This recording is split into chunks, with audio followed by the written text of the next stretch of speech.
Hey there, friends. Decided to show my face in this video today. I think that's the sign of the fire horse zodiac season beginning, taking its footing in our lives. Welcome, and welcome back to another episode of Holly's Hearth Space. A safe, cozy space where we're invited to think with our hearts and heal with our minds.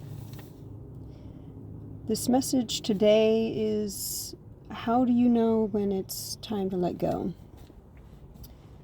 I'd like to preface by saying this message is mostly geared to viewers who've been wrestling with deciding whether to release a loved one or a relationship, specifically one that's had toxic cycles of anxious avoidance, maybe codependency, maybe some trauma bonds. Frequent miscommunication, conflict, hostility, long periods of separation, or even abuse. And I'd really like to also preface this with, I don't tolerate abuse of any kind in any way, but I also don't suggest leaving unless you have proper, adequate safeguards in place to do so. I really do stress that. It's very important to, if you realize that you're in an unsafe relationship, that you find a safe way to exit it instead of putting yourself in more danger. So I say that with very much a lot of compassion, a lot of first-hand experience in that. And I would never want to mislead or misguide people to make rushed impulsive decisions that are actually not in their best interests. So anything that I do say on this channel,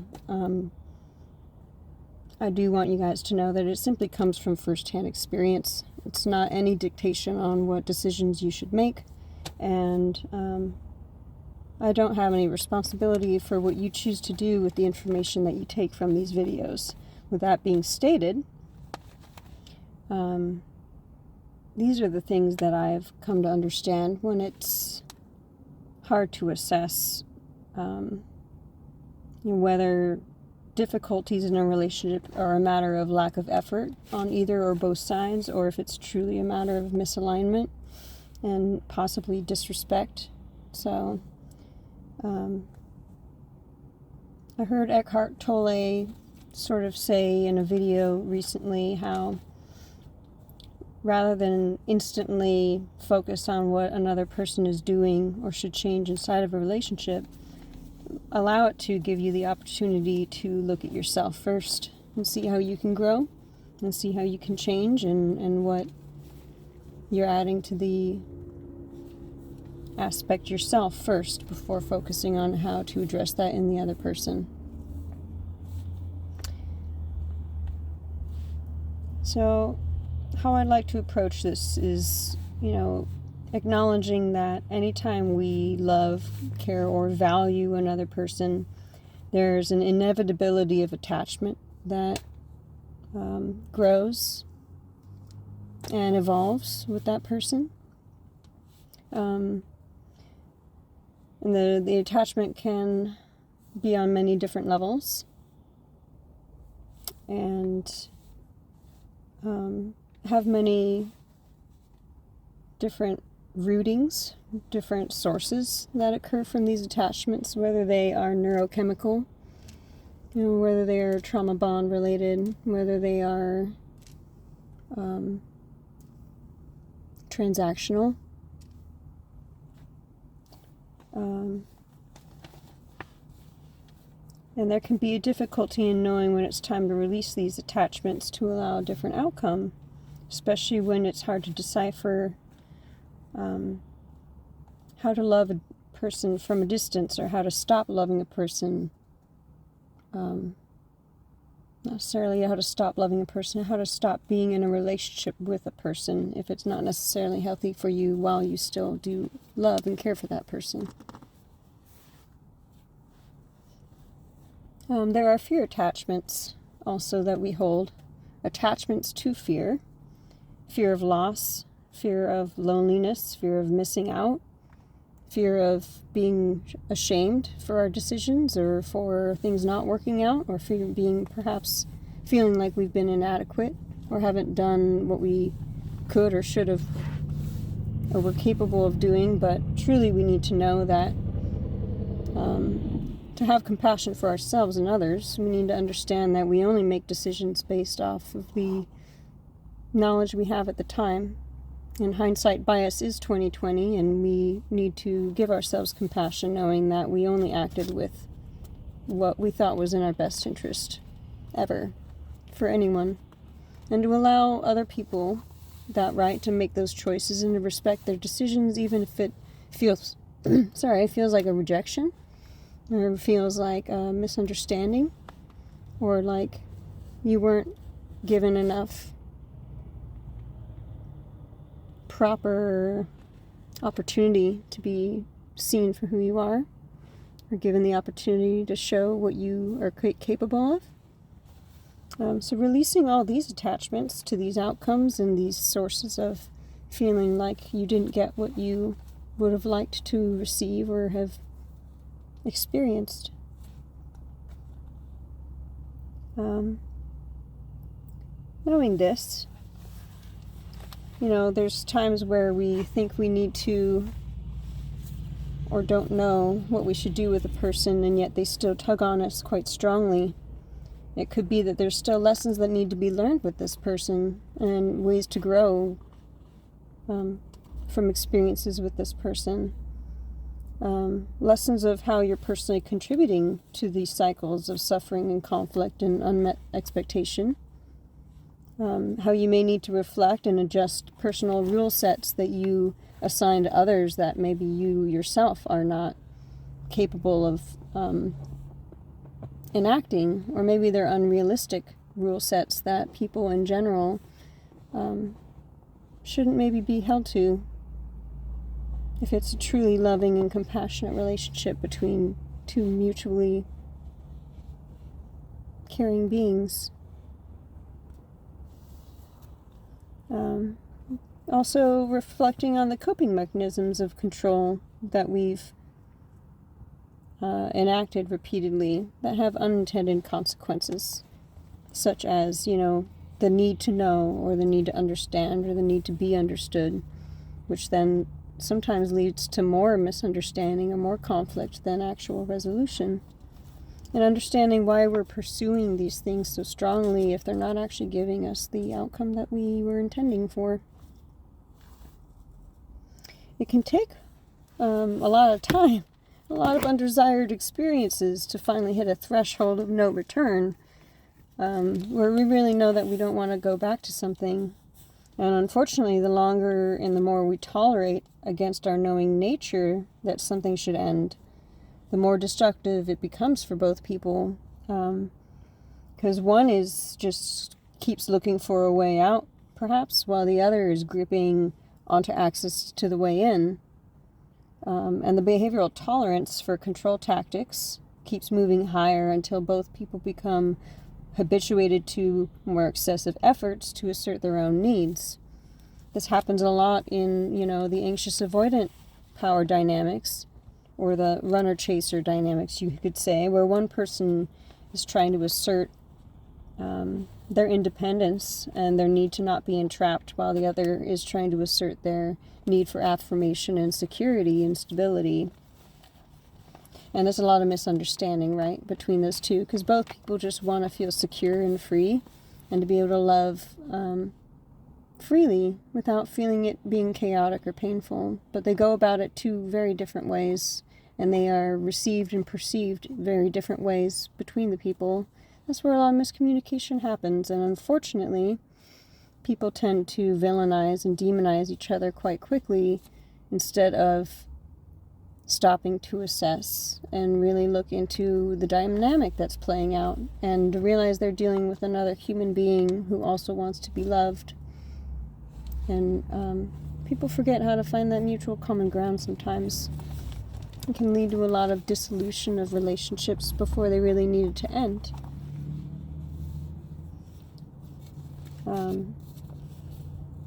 However, sometimes fighting for a relationship is actually disturbing the peace more than it's creating peace. When you do everything in your effort to secure or restore, and that ends up leading to actually more pain and isolation instead, because you're putting stress on the relationship, or you're putting burdens on a person that feels that they can't reach or meet up to standards that are set in place. When this starts to occur, when the more you force, the less of the outcome you desire that you actually receive, it's time to start prioritizing the mutual peace instead. Respecting what the other person is needing, not just what you are needing, and realizing that maybe a neutral middle ground is more beneficial for the both of you, with mutual peace being the outcome desired, not just your own security attachments being fulfilled. You don't necessarily have to fight or confront or kick out or end a relationship with a person. If you're miscommunicating, sometimes you just need to shift the focus to yourself and surrender your troubles until answers are provided with means outside of this person to kind of help you understand what's going on. Sometimes to let go means ending a pattern that two people share together, ending a dynamic or a reactionary habit rather than the relationship itself. And I know a lot of people already are going through that most of the time, where they see they've already tried so long, right, to change habits, or they've tried to communicate, or they tried to create greater comprehension between each other, or they tried to foster like a mutual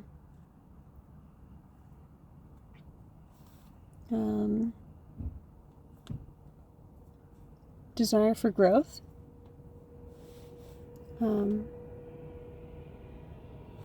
But what happens when the continuous striving doesn't end up leading really to the results that you would expect it to happen between two people? If it keeps devolving, right, instead of evolving. If you cherish and begin to notice the peace that you feel outside of the dynamic, if you no longer feel safe, valued, or understood in the dynamic, like you can actually speak up for how you feel and what you'd like to see, and you're afraid of what kind of reaction you'll get, or what kind of silent punishment, or for how long you'll receive a punishment, maybe. If you feel exhausted and stripped of your own vibrancy and your personal motivation and your passion for things, because you're too exhausted constantly dealing with emotional chaos and repair, but the continuous cycle of it, right? You don't actually repair it because it keeps happening over and over, and old conflicts maybe that you thought were resolved come back up for the other person, and you realize there was never actually a mutual understanding in the past. If you start being scapegoated for problems that were not yours in the first place, but really just belong to the other person, if they are unwilling to unmatch your authenticity or your effort or your compassion in terms of trying to grow the relationship and grow out of habits and coping mechanisms that are very clearly acknowledged between the two people, if they'd rather be defeatist and give an effort for a reflective change that is not trying to change the person themselves, but just trying to show, right, like everyone has something to work on. Everyone can take agency over how they interact and how they affect other people, and they can change, the coping mechanisms that are maladaptive that they recognize now as an adult. Because these things are often formed in childhood, but then as an adult, everyone has the capacity to take that agency on and try and change that, and not be constantly reflecting their child trauma, but instead saying, oh, I realize this is a role I've been playing out. I'm acknowledging it, and I'm changing the story. right?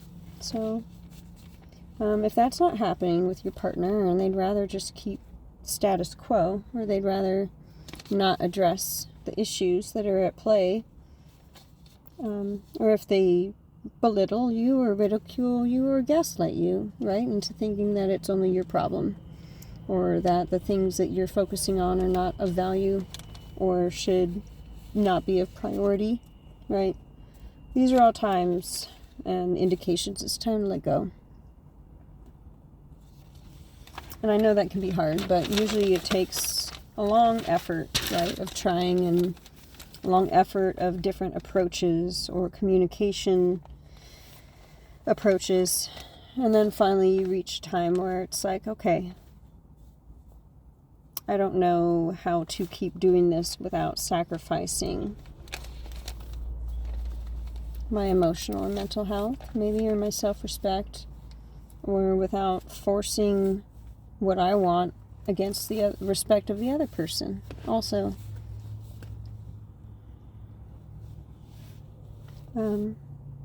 Forcing a person to love you or to be with you is a disrespect to both people's life paths. As much as you might think, you know, you have a timeline that you'd like to experience with someone, or you'd really like someone to be part of a romantic experience that you feel really passionately about. You know, if the other person decides that that's not the best thing for them at the time, it is necessary to respect that, not to take it as a personal affront, and not to villainize them as a narcissist, or say that they are, you know, discounting you or devaluing you, just if they decide, you know, this is not for me, or I'm not ready, or it's okay for people to say that. And true love is really like allowing people to be themselves and make those decisions without creating some kind of emotional attachment, positive or negative, to it. You can embody love in any situation by practicing it for yourself if you can't do it for the other. When others' actions or words are intolerable, you can still exercise love for yourself and for them by removing yourself and not perpetuating the cycle. It can be really difficult in toxic or abusive or like codependent situations to extricate yourself. Not only because they're really intense emotional bonds, and there's a lot of trial and tribulation that's been overcome, that the people, sort of bond over. But there's also a lot of good memories too, and a lot of really good, positive and loving experiences and traits between the two that are shared, the memories. And the baseline demeanor of anyone who's really loving and caring is, to be unconditional, to be enduring and patient, and to understand complex love, and to not be superficial about it. And so that can be difficult when you're dealing with someone who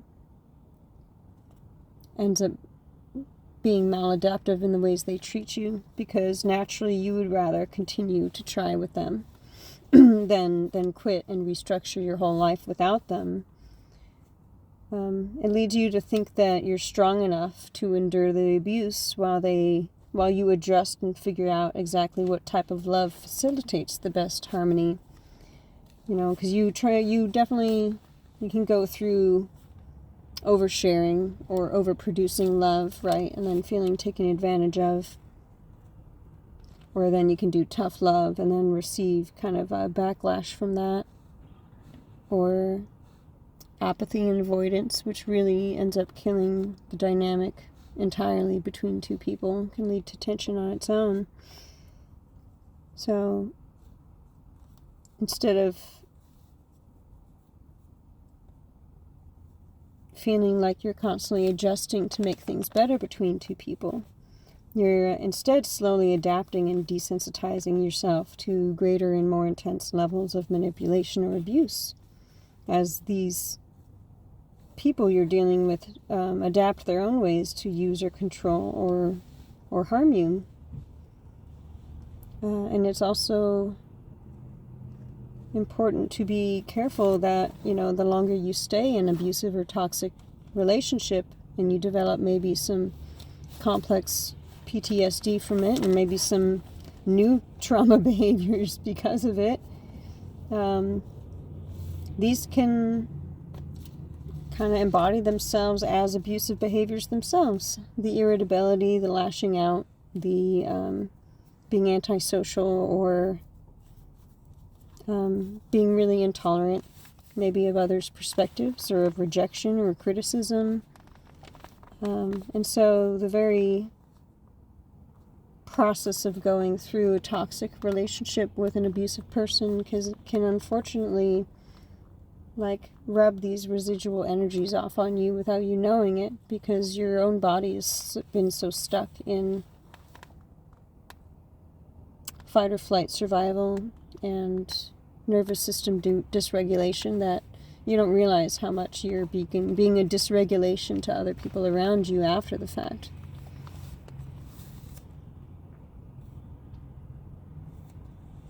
There's also a tendency to minimize, if you're a very compassionate person, minimize your partner's accountability for their destructive behavior, because you understand that their behaviors often stem from current stress or overwhelm maybe in their life, or delegations and duties that they need to deal with, maybe previous trauma from childhood and other relationships that didn't go so well, and maladaptive coping strategies and attachment styles that have been developed over time. But by always adapting yourself, solely yourself and not them, and only providing forgiveness, not comprehension, we continue to enable the behavior that they have versus calling it out respectfully and removing ourselves respectfully from the cycle. When I say removal, I don't mean abandoning the person, and I don't mean just absolving the relationship entirely, right? This is, it's about having a conscious disengagement from the repetitive cycles of the interactions that have led to your conflict and your pain and your withdrawal and your resentment between each other. You're removing yourself from the deliberate participation from something that you know just really is not working anymore. And it's not about the person or the partner themselves being inadequate, but instead the coping strategies you two have developed together, right, is the inadequacy, not yourselves as people.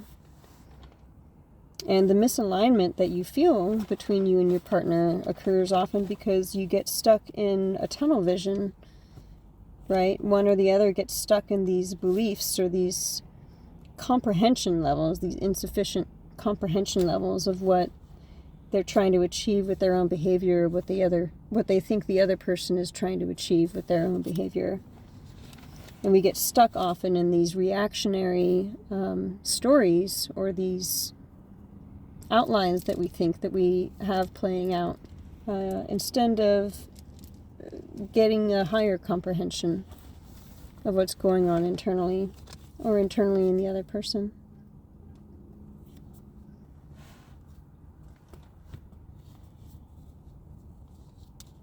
Well, removal is not necessarily about punishment, and I really don't agree about wasting your emotional energy or your partner's emotional energy or the precious time that you have on this planet punishing your partner with silence or with negativity. I really think that if you love someone, you want the mutual benefit of harmony, right, and the dissolution of pain and conflict. However, does require in a relationship a certain level of pride, of self-respect and self-pride and self-worth, so that you're not just trodden on and you're not just roping yourself into another abusive or manipulative cycle with someone. When you know that choosing to stay would mean stooping so low as to forfeit any sense of boundaries or personal consideration for your mental and emotional health, right? So there's a certain level of pride that is necessary.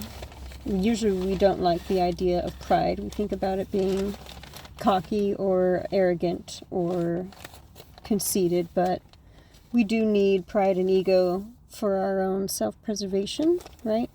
So we know that we are getting our needs met and we're not self-sacrificing to the point of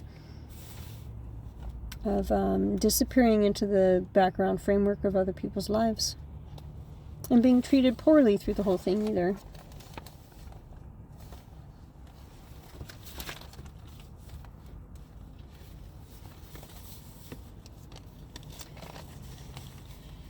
I strongly emphasize not trapping yourself, again, into an abusive relationship or a relationship with a transactional person who controls, belittles, devalues, or abuses or manipulates you in any way, large or small, whether that's physical or emotional, mental, sexual, financial, spiritual, verbal or nonverbal. If someone is treating you in a way that makes you feel bad or really just doesn't sit well in your soul, or your gut says, something's wrong with that. Something doesn't feel right about that. This person claims to love me, but their actions or the way they say things or the way they look at me in a certain way, right, is indicating that this doesn't feel the way love should feel. Always pay attention to that. Always don't ever discount that, okay? And if you need to keep record just so you don't minimize it, just so you don't discount the accumulation of behaviors that you've been letting slide, sometimes by sitting and reflecting on behaviors that have always kind of niggled at you and then writing them down, and they accumulate and you go, okay, I can see how maybe this wasn't the loving relationship I thought it was. Or you'll maybe have written down some things and you go, hey, I feel like I used to behave like that towards people in my past, towards people that I didn't fully love or I didn't fully value. That's another way that you can reflect and be like, oh, this person's treating me the way that I used to treat people back when I was kind of an asshole and I didn't take the time to reflect or value other people's emotions. That can be something.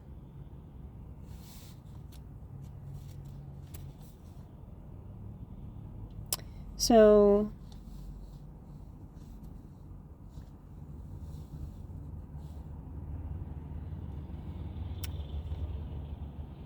when people are devaluing, neglecting, or blaming you to the point that returning would only feel like devaluing and neglecting and blaming yourself, that's often an indicator that maybe it's time to let go.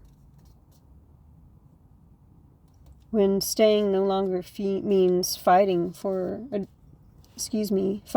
dream or fulfilling a dream, but instead staying means denying it, that's when you know it's time to let go. When you no longer feel like it's safe to be yourself, it's time to let go. I know it can be difficult, and I know sometimes we have to continue through experiencing things until a truth really starts to develop inside of us, our gut instinct telling us something's not right, or we've had enough, right? Or no amount of forceful communication or attempts at repair or growth are achieving the mutual benefit that we were intending for, then it's time to let go. And it's important to take your time. It's important to be safe emotionally, physically, for yourself and for the other person. It's important to respect your own decisions. It's important to respect their decisions. Give them space. Give them tolerance for what they feel they need to be doing in their life. And always come from a place of compassion for yourself and others. Everyone only acts from what they know. And everyone is only searching for love.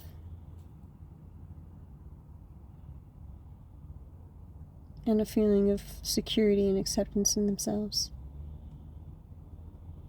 I hope this episode helps you in one way or another. And I really appreciate you guys tuning in to me. Seeing my face talk for half an hour. It's kind of long. So, again, thank you for everything. And if you'd like to donate, like, share, or subscribe to support me in continuing these messages, I'd love it. So, again, thanks for tuning in. Stay cozy and stay lit, my friends. Till next time.